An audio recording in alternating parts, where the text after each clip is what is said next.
Okay, here's a good log question. I have the log of something plus the log of something equals 1.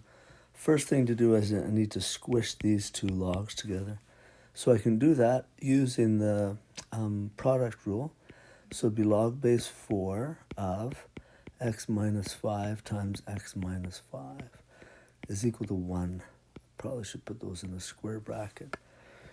Okay, now let's, and I did it this way. I did it a slightly different way where because the 2x minus 5s were the same, I called them squared, and then I used the power rule. But let me show you a slightly different way, probably one that we did in class. Now let's change it to exponential form. So be 4 to the first is equal to x minus 5 times x minus 5. Let's multiply this out.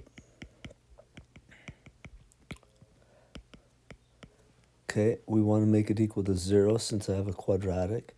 So x squared minus 10x. Okay, 25. I have to take away 4 on each side. So that'll be plus 21. Okay, now I try and factor. X, 3 and 7. So a minus 3 and a minus 7. So either x minus 3 is 0 or x minus 7 is 0. So x is 3 and x is equal to 7. Now, if I take the 3 and plug it back in there, 3 take away 5 is a negative number.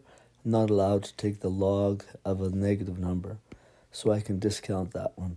So my answer would just be 7. And that's what I would have come up on using that way too. Interesting that doing it this way, you don't even get the minus 3 as a solution. Okay, hopefully that helps clarify that one.